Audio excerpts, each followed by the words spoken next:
Buenos días a todos. Tengo el gusto ahora de presentar para la siguiente presentación a dos expositores. En primer lugar a la doctora María Magdalena Irizarry, que es médica y bióloga, doctora en medicina de la Facultad de Medicina de la UDELAR, PhD en biología de la Universidad Joseph Fourier de Grenoble, Francia, con amplia experiencia en las áreas de evaluación de tecnologías sanitarias, estudios clínicos y farmacovigilancia. Y a continuación, el doctor Javier Pintos, doctor en medicina, egresado también de la Facultad de Medicina de la UDELAR, PhD en epidemiología y bioestadística de la Universidad de McGill en Montreal, Canadá. Durante su carrera trabajó en investigación de la etiología del cáncer, especialmente en cáncer de origen ocupacional. Desde el 2018 es docente del Departamento de Medicina Preventiva y Social de la Facultad de Medicina. Ambos son evaluadores de tecnología sanitaria y estudios clínicos de la División de Evaluación Sanitaria del Ministerio de Salud Pública. Y la presentación se va a referir a la evaluación de tecnologías sanitarias, desafíos en la evolución de la medicación de alto precio en oncología.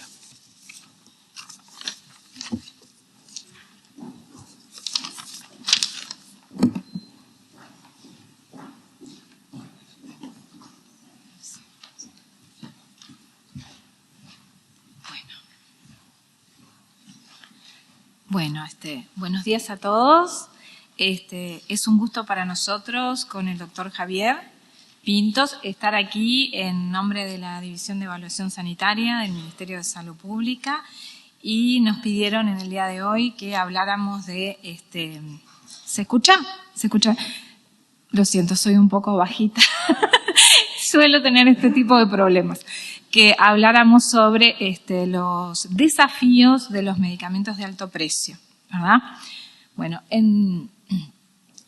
no vamos a presentarnos, ya creo que fue más que grande la presentación. Y la próxima. Perfecto. Esta presentación la vamos a separar en dos partes principales. La primera, en la cual les voy a hablar de generalidades, un poco todo en detalle, como bien decía la doctora Porcelli, el proceso de evaluación, de priorización. Y luego Javier les va a hablar más en detalle de toda la parte de los desafíos específicos, ¿sí? Bueno, entonces un poco para también ponernos en contexto, y quizás para algunos sea algo como muy ya conocido, para otros a lo mejor no tanto. ¿Qué entendemos por tecnologías sanitarias, verdad? Hay distintas definiciones de tecnologías sanitarias.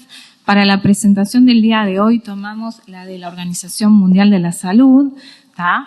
Y bueno, se define como todos los recursos que se utilizan con el fin de satisfacer las necesidades sanitarias individuales o colectivas de las personas sanas o enfermas, tales como medicamentos, equipos, dispositivos, ¿verdad?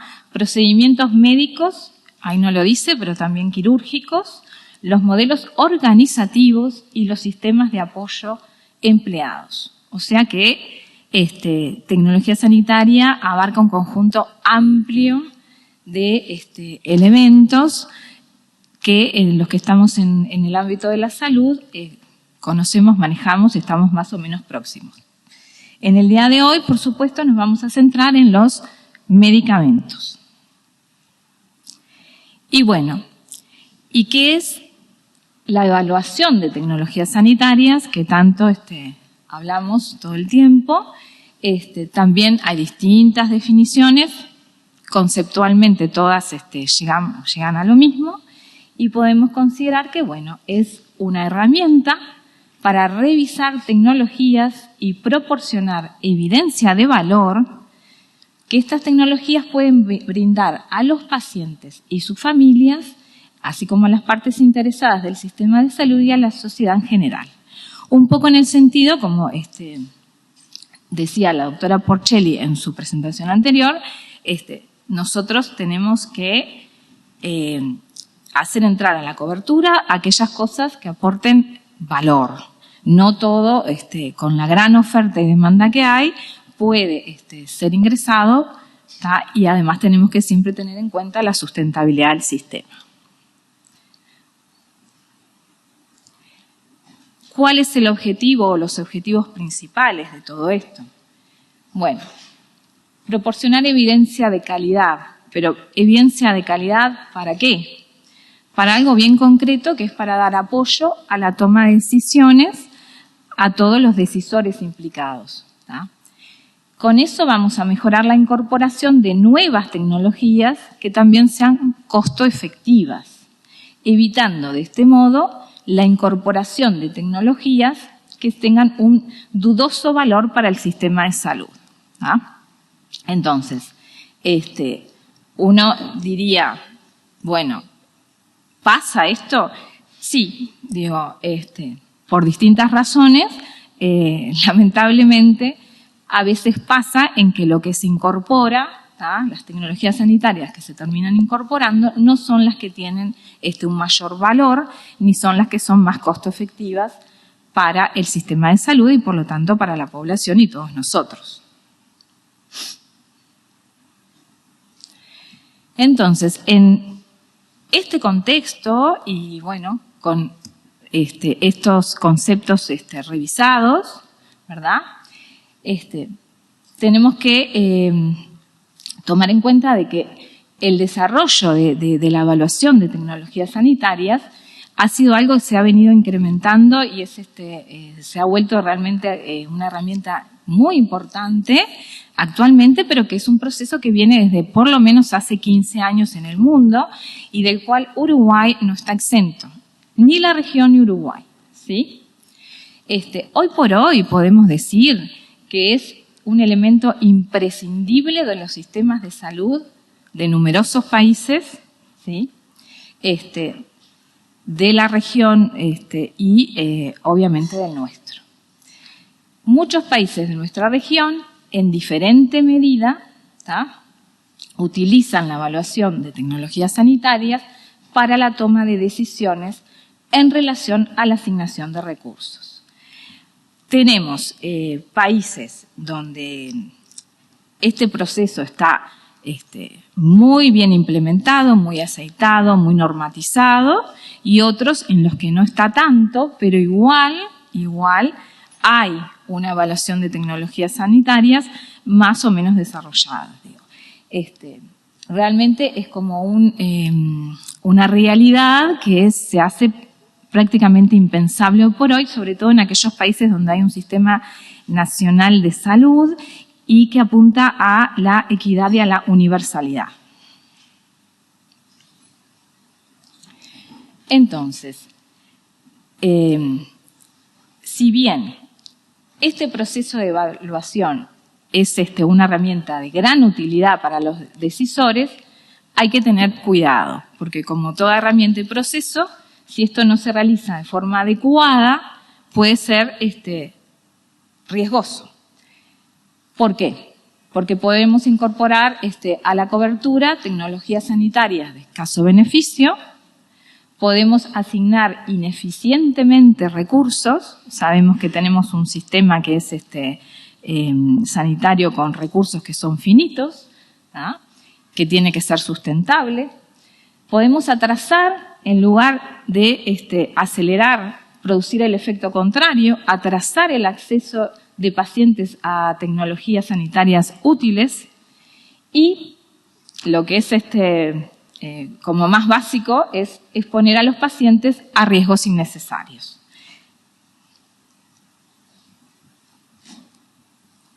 Dicho esto, si bien cada proceso de evaluación de tecnología sanitaria tiene muchas veces una contextualización local o adaptaciones locales, todos deben cumplir con determinados criterios generales para cumplir con lo que se llaman las buenas prácticas de evaluación de tecnología sanitaria, ¿ah? Entonces, ¿en qué consisten? Bueno, se utilizan estándares internacionales, como para muchas otras cosas de la vida, ¿tá? que ya están muy bien adaptados, muy bien validados, y eso lo adaptamos y lo llevamos al contexto local, ¿tá? Además, hay procesos y normativas locales adecuadas para cada país.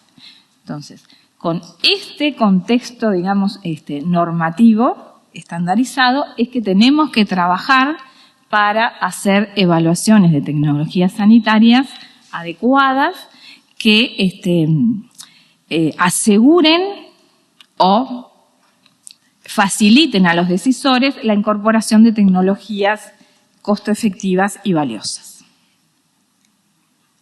Entonces, hacemos una muy pequeña reseña histórica de cómo es esto en nuestro país.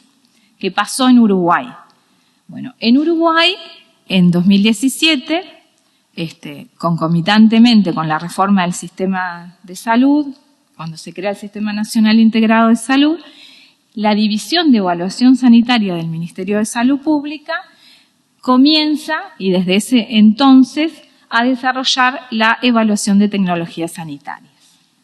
En el año 2013, ¿sí?, la División de Evaluación Sanitaria del Ministerio es reconocida y acreditada por la Red Internacional de Agencias de Evaluación de Tecnologías Sanitarias, INNATA, y pasa a formar parte de esa red. En 2018 se crea, por decreto, la Unidad Especializada de Evaluación de Tecnologías Sanitarias de la misma división, donde ahí, bueno, se especifica su cometido, sus funciones y sus objetivos. Hoy por hoy es algo sabido por todo el mundo que se creó en 2018, en julio del 2018, la Agencia de Evaluación de Tecnologías Sanitarias. Entonces podemos decir que en este momento estamos en un periodo de transición, donde la agencia ya está creada, pero se están terminando de consolidar determinados aspectos de la agencia. Por otro lado, en la unidad nosotros seguimos trabajando, evaluando, haciendo el proceso de evaluación, y afortunadamente se han ido aceitando y dado lazos y vínculos de colaboración de trabajo entre el Ministerio, la División y la agencia. Todo esto está avalado por una normativa, distintas normativas. ¿Tá? Yo aquí seleccioné como los 3 decretos, y 2 decretos y una ordenanza como más importantes, ¿tá? En el sentido de que le dan validez a este proceso que nosotros hacemos. ¿Tá? El primero es el decreto 130-17, ¿tá? Que es el que tiene que ver con la reglamentación del formulario terapéutico de medicamentos. Muy importante, dado que la gran mayoría de las tecnologías que evaluamos son medicamentos y forman parte de este formulario, de este FTM. Luego tenemos el decreto número 12.001.3.5087 del 2018, que es cuando se crea la Unidad Especializada de Evaluación de Tecnologías Sanitarias, definiendo bien sus cometidos. Y por último, me pareció que también era importante recordar esta ordenanza 740 del 2019, donde se especifica ahí el procedimiento para la solicitud de ingreso de tecnologías sanitarias a la cobertura del Sistema Nacional Integrado de Salud. Porque aquí en esta ordenanza es donde está detallado o especificado desde cómo se realiza la priorización, qué herramientas se va a utilizar y todo el procedimiento de evaluación para que sea finalmente incorporada una tecnología sanitaria o no a la cobertura. Entonces, en general, la solicitud de incorporación, ingresa una solicitud por mesa de entrada a la división de la evaluación sanitaria. La gran mayoría, como lo dijo la doctora Porcelli, son laboratorios de la industria, empresas, pero no hay que olvidar que también hay de la academia, de algunas de las cátedras de la Facultad de Medicina, de las sociedades de pacientes, pero lo importante es que cualquiera puede ingresar una solicitud. ¿Tá? Esas solicitudes se recepcionan, ¿tá?, para la incorporación hasta el 30 de junio de cada año. En esa fecha, oficialmente se cierra el plazo para recibir las solicitudes y comienza todo un flujograma con un proceso en el cual, a ver si este es el, no, hice cualquier cosa. Perdón, el puntero, pero no. Primero, se reciben las solicitudes. Se hace como una primera triage, checklist, para verificar que esa solicitud realmente fue presentada de forma adecuada. Si esto es así, ingresa la solicitud, digamos, al sistema, al proceso. En caso de que no sea así, ¿ah?, obviamente no ingresa la solicitud, se notifica al solicitante de forma oficial y se archiva el expediente. En el caso en positivo, ingresa la solicitud, ahí entramos en lo que llamamos la priorización, que es, recibimos muchas solicitudes, ¿ah?, no solo muchos productos, fármacos, sino solicitudes, porque lo que se da un poco también en función de lo que es la medicina personalizada, ¿no?, que está como muy cada vez más presente, es de repente es un fármaco, pero para 3, 4 solicitudes diferentes. Incluso puede ser cáncer de ovario en segunda línea con el marcador tal y cual, cáncer de ovario en tercera línea con el otro marcador tal y cual y sin el marcador. O sea, es algo como muy específico. Entonces, bueno, se hace una priorización. ¿Cómo la hacemos? Lo hacemos con una herramienta validada que fue tomada de lo que se hace internacionalmente. Esa herramienta fue adaptada a nuestro país, a nuestra realidad, y es una herramienta en donde, como la mayoría de este tipo de herramientas, se tiene en cuenta, por ejemplo, la epidemiología de la enfermedad, el impacto económico, la inequidad, distintos parámetros que hacen que nosotros hagamos como un análisis y luego un punteo en el cual, bueno, se prioriza lo que se... Ahí recién hacemos una primera priorización de lo que se va a evaluar, ¿no? O sea, todavía no hicimos la evaluación. Luego, lo que no queda priorizado en esa primera evaluación o tamizaje, se notifica al solicitante y se archiva, y lo que queda priorizado pasaría, ahora sí, a el proceso de evaluación específicamente, ¿sí? ¿Qué es lo que evaluamos nosotros en la división, en la unidad especializada? Es la eficacia y la seguridad, ¿ah? Y bueno, ahí, de acuerdo a la síntesis de evidencia que recogemos, a todo el análisis que se hace de los resultados que obtenemos, se discute ampliamente, porque bueno, las cosas además en general no son blanco-negro, muchas veces son muy matizadas, entonces da para una discusión importante en el día a día. Si es desfavorable, o sea, ¿qué quiere decir? Si esa tecnología que nosotros estamos evaluando no es ni más eficaz, ni o más segura que el tratamiento disponible en ese momento, el mejor tratamiento disponible, entonces es desfavorable. Se notifica al solicitante, se archiva. Si es favorable, en realidad ahí pasa una revisión, pues nosotros lo único que hacemos es emitir una conclusión. Digo, nosotros no hacemos recomendaciones ni tenemos poder decisorio en absoluto. Eso pasaría a una revisión de un clínico, un referente, en general es gente de la academia, ¿verdad? Y luego a una evaluación económica que, como excelentemente lo explicó la doctora Porcelli, depende si es de alto precio, si no es de alto precio, si va a un impacto presupuestal por el fondo o, si no es de alto precio, por el área de salud del Ministerio de Salud Pública. Entonces, ahí es que se hace esa evaluación Y eso es un proceso que sigue, o sea, no termina acá. Eso sigue, va a la comisión del FTM y hay un montón de otras consideraciones políticas, económicas, en otros niveles que hacen que finalmente una tecnología se incorpore o no a la cobertura. O sea, nosotros somos un granito de arena en todo ese proceso, ¿sí? Y lo que es importante es que trabajamos en colaboración con el fondo. Bueno, ahora estamos empezando a establecer vínculos con la agencia, con Economía de la Salud. Digo, es un gran equipo que trabaja atrás de esto que parece como, bueno, muy simple. ¿Se incorporó, no se incorporó? Bueno, ¿hay un amparo, no hay un amparo? Es un gran trabajo de equipo multidisciplinario que está atrás de todo esto. Entonces, a título de ejemplo, ¿no?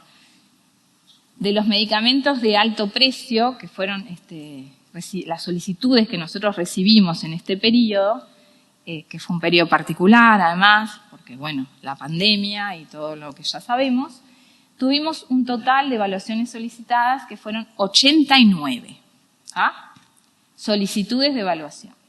De esas solicitudes de evaluaciones correspondían a medicamentos o correspondieron oncológicos 38, es decir, alrededor del 43%. ¿Cuántos fármacos estaban implicados en estas solicitudes? 15 fármacos diferentes, ¿sí? ¿Y cuáles fueron las indicaciones principales? Bueno, cáncer de mama siempre tiene un primer puesto muy relevante, colorectal, ¿sí? Cáncer de ovario, melanoma, también hemato-oncología, especialmente mieloma múltiple. Después tenemos páncreas, pulmón, próstata, hepatocarcinoma. Y resaltar de que son solicitudes muy, pero muy, muy específicas, muy específicas. Y bueno, por aquí voy terminando yo, le paso la palabra a mi colega que va a seguir con la segunda parte de desafíos. Muchas gracias a todos.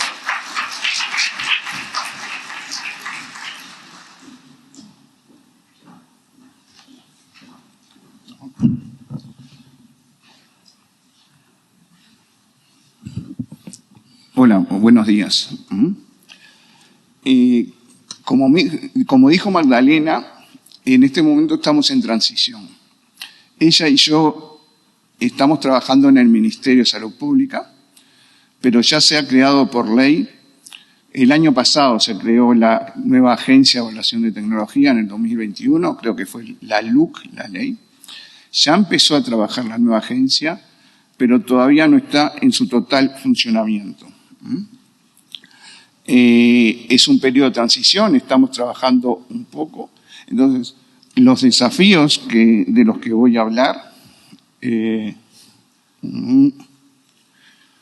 los desafíos que voy a hablar, principalmente en la evaluación de tecnologías en general y de fármacos de alto precio en oncología, algunos se van a referir al trabajo en el ministerio, pero probablemente algunos problemas y desafíos se modifiquen o sean superados en el momento que se genere la nueva agencia.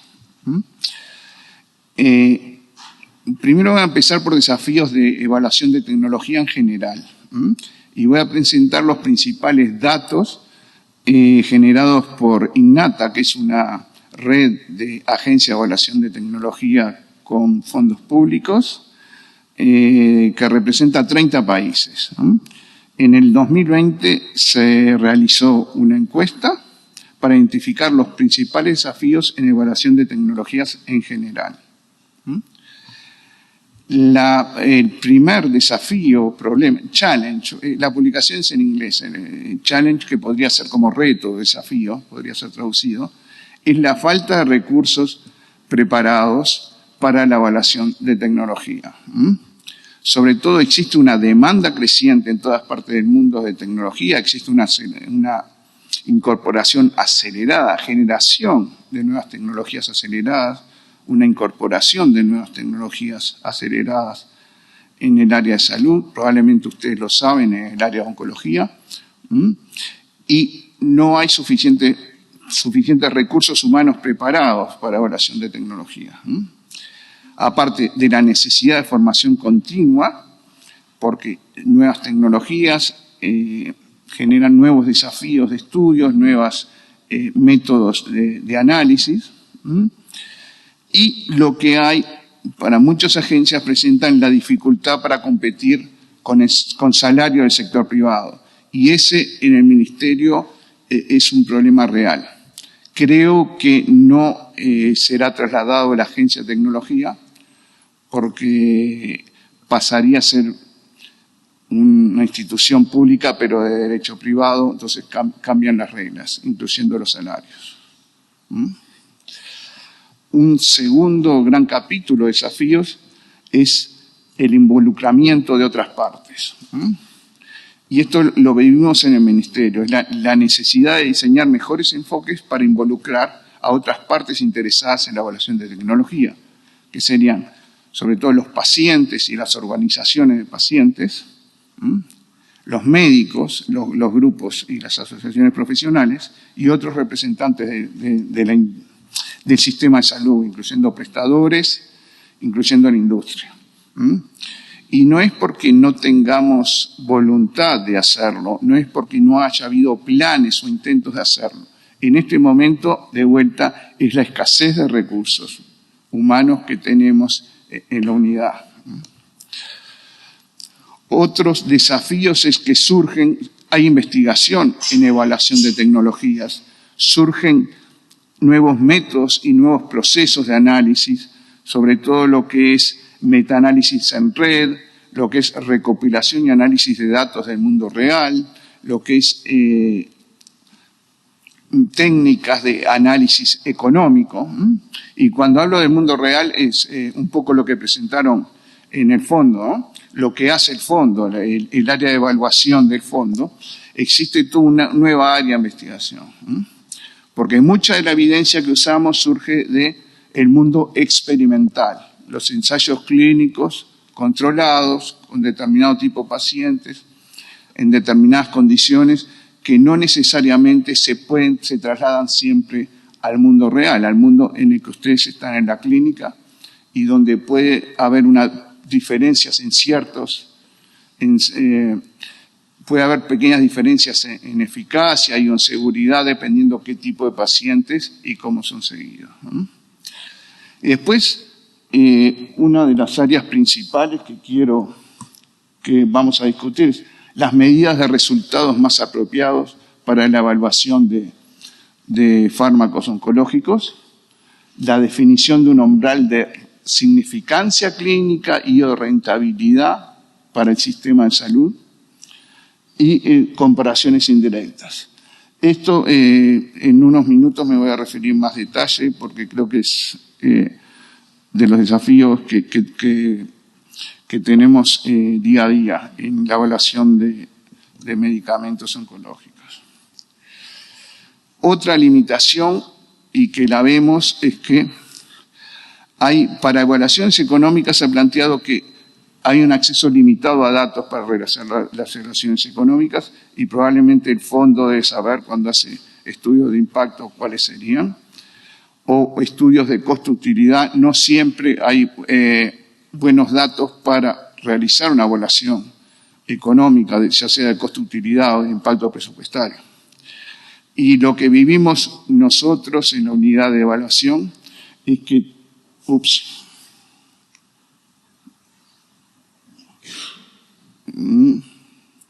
acá, es una percepción de disminución de la calidad de la evidencia. No hay estudios rigurosos al respecto, pero como que cada vez los nuevos fármacos existe menos estudios clínicos para evaluarlos con menos cantidad de pacientes y estudios fase 2, fase 3 relativamente chicos, y que la presentación de los resultados no siempre es la más adecuada, ya sea para entender la significancia clínica, los beneficios clínicos, o sobre todo para hacer una evaluación de tecnología comparados con tecnologías previas. Y más adelante podré referirme un poco más a esto. Otra desventaja planteada en muchos países, que creo que no es el caso en Uruguay, es la fragmentación del sistema de salud. Si bien en Uruguay existe cierta fragmentación, pero se ha mejorado mucho lo que es la interacción entre el sector privado y el sector público, sobre todo desde la aparición del Sistema Nacional Integrado de Salud. Este problema se da sobre todo en sistemas federales, donde existe un gobierno central y gobiernos provinciales o estaduales que tienen diferentes participaciones en el sistema de salud y pueden tener diferencias políticos, sanitarias, que generan tensiones. Este no es el caso en Uruguay. Creo que no es el caso, estamos bastante bien. Otras limitaciones de algunas agencias es el impacto o influencia de los informes de evaluación de tecnologías sobre sus recomendaciones, qué impacto tiene en la práctica clínica. También creo que no es el caso en Uruguay, no creemos que sea el caso en Uruguay, porque existe un proceso de incorporación al FTM y al PIAS, o sea, la existencia del PIAS, la existencia del fondo, la existencia de un FTM, en cierta medida garantiza que si una tecnología es aprobada, su incorporación generalmente tiene impacto en la clínica y es incorporada rápidamente. Después, esta en general está relacionado también con la escasez de recursos. Y es cada vez hay mayor demanda de informes de tecnología. Informes de tecnología clásicos y también de evaluaciones rápidas. Y hay sobre todo demanda de tecnologías complejas de alto precio, incluyendo fármacos oncológicos. Cada vez son más, ocupan mayor proporción estas tecnologías de alto precio. Entonces, eso lleva a que hay que priorizar. Sobre todo cuando hay escasos recursos, no se pueden evaluar todas las tecnologías que se deberían evaluar, hay que priorizar. Como explicó Magdalena, utilizamos herramientas de tipo internacional, adecuadas al medio, pero como toda herramienta tiene sus limitaciones, tiene sus ventajas, desventajas, y si uno analiza de forma toda, puede haber diferencias, diferentes clínicos o diferentes trabajadores de salud pública o diferentes instituciones o personas que participan en el sistema sanitario pueden plantear diferencias con la lista de priorización, la lista de prelación que puede surgir y que podemos realizar nosotros, ¿no? Y después, recursos financieros. En este momento existe, en muchas partes del mundo existen recursos financieros insuficientes, incluso recursos insuficientes para la formación continua, recursos humanos que se precisa. Es un área que se precisa desarrollar. Sobre todo, dado, como ya dije, la demanda aumentada de recursos financieros. Bueno, esto es en general para todas las tecnologías, incluyendo los fármacos oncológicos. Y ahora quiero referirme más a lo que es la evaluación de los fármacos oncológicos, el problema que tenemos día a día en la evaluación de ellos, ¿no? Y son al menos 3 áreas las prioritarias, son varias, pero estas las que queremos resaltar son las medidas de resultados más apropiados para evaluar la eficacia o efectividad de un fármaco oncológico. Y dentro de eficacia no solo vemos, no medimos solamente el beneficio de sobrevida, el beneficio para limitar la progresión de la enfermedad o para reducir, para tener una respuesta de tratamiento, sino también la calidad de vida.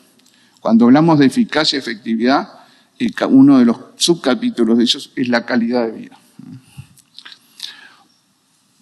Ups.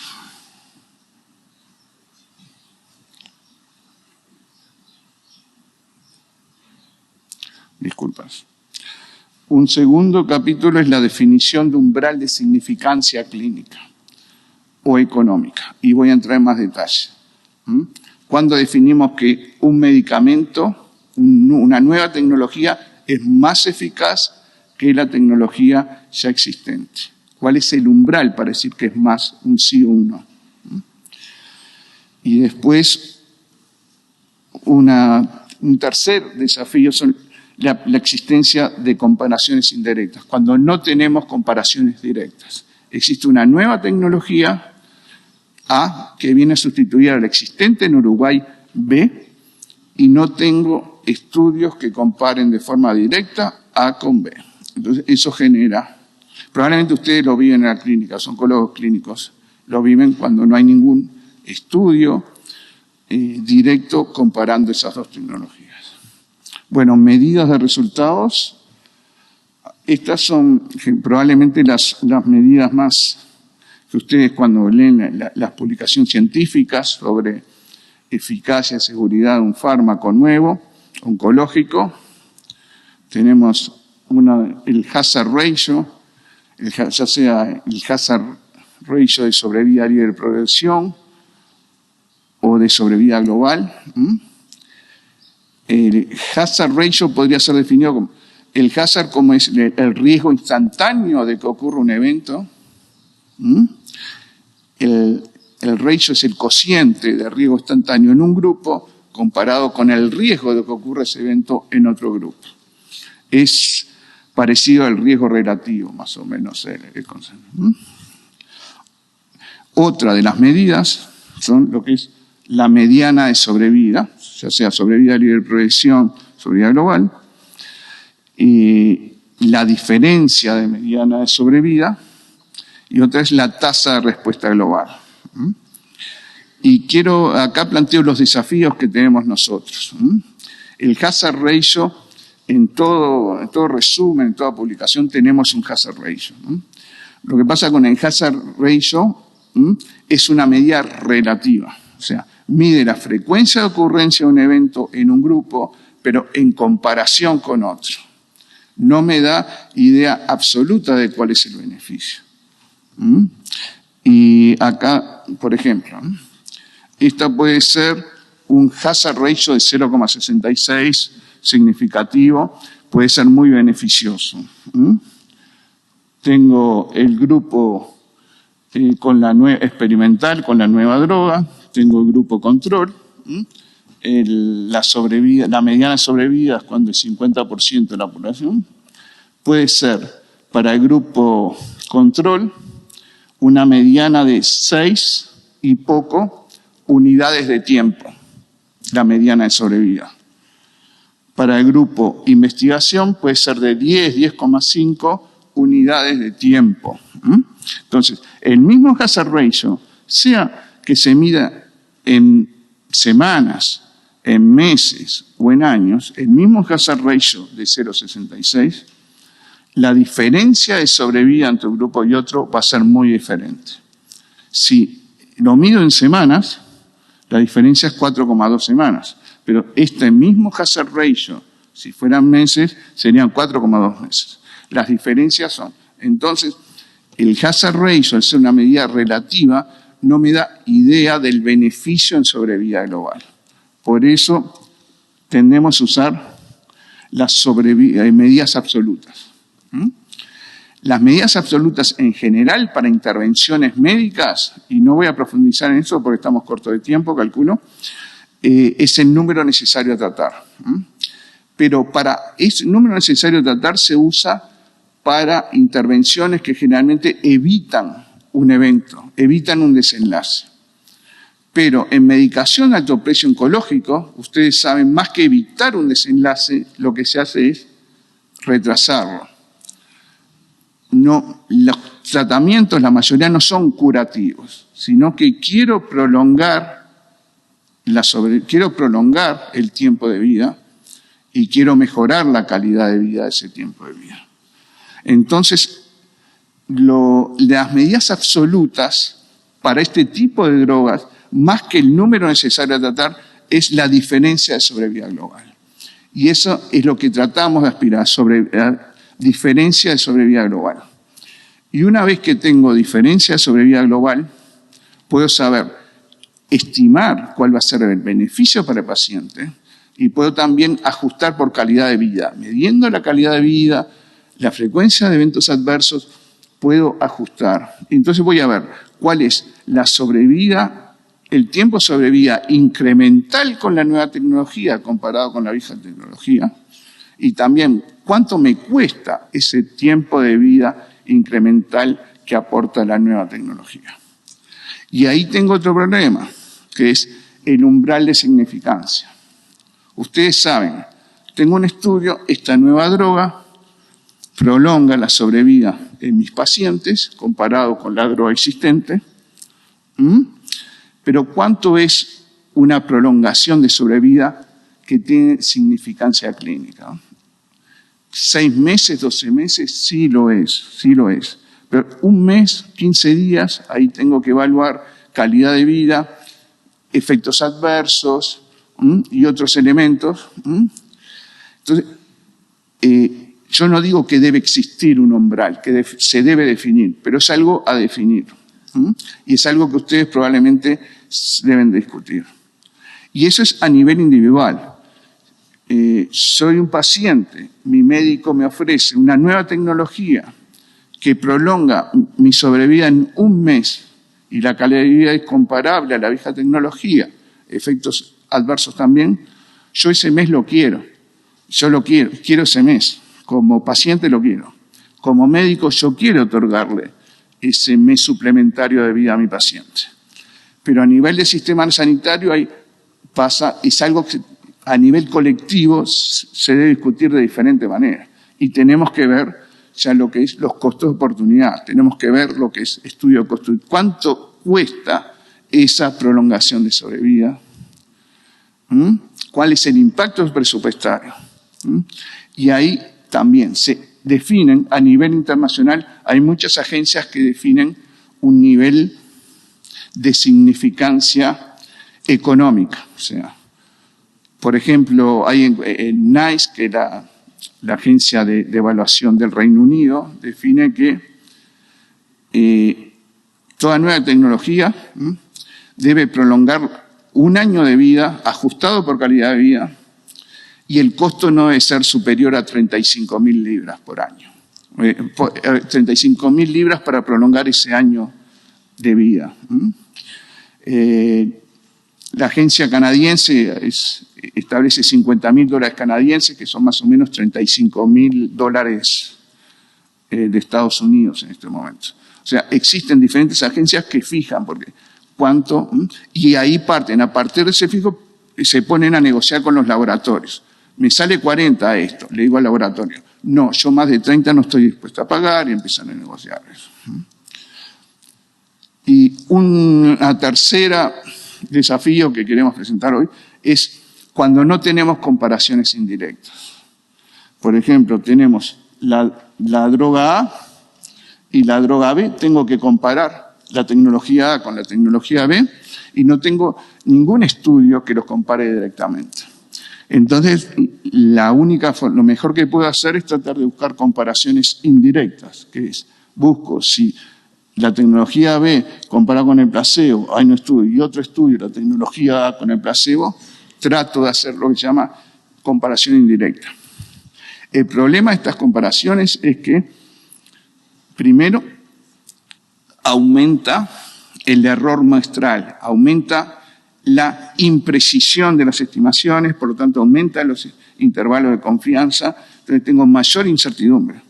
Pero también se introducen lo que se llaman sesgos de información, porque si los dos grupos de control de los dos estudios no son exactamente iguales, si hay ciertas diferencias y no puedo medir esas diferencias, estoy agregando sesgos potenciales que no tengo idea para qué lado. Entonces existe gran incertidumbre en las comparaciones indirectas. La última diapo, ya estoy. Algunas que hemos tenido que hacer en el ministerio. Por ejemplo, para melanoma irresecable sin mutaciones BRAF, el pembrolizumab en primera línea contra dacarbazina, que era el tratamiento existente en ese momento. Todo el mundo sabe que el pembro es muy superior a la dacarbazina en lo que es en eficacia, en seguridad de todo, pero nosotros queríamos cuantificar cuánto mejor era el pembrolizumab que la dacarbazina. Y la única manera de hacerlo era análisis en red. Había un estudio pembrolizumab versus ipilimumab, otro ipilimumab versus ipilimumab dacarbazina y otro ipilimumab versus dacarbazina versus dacarbazina. Entonces, esa comparación en red, 4 nodos para conectar, la incertidumbre al final de comparar, ya sea eficacia y seguridad entre uno y otro, es brutal. Otro que no hemos hecho es para... no sé dónde está. Melanoma con mutaciones BRAF. Hay una combinación cobimetinib versus bemurafenib que está en el fondo, está integrada en el fondo. Otra contra dabrafenib y trametinib, que son muy comparables en eficacia y seguridad a los dos, pero no existe comparación directa. Si yo tengo los dos, no sé cuál de las dos combinaciones es mejor, porque no tengo ningún estudio que lo haga. Lo mismo para cáncer del pulmón no microcítico, el pembrolizumab en primera línea versus atezolizumab en primera línea, los dos están en el fondo y el oncólogo decide uno u otro, pero no hay evidencia directa de cómo se comparan. Estas son las principales.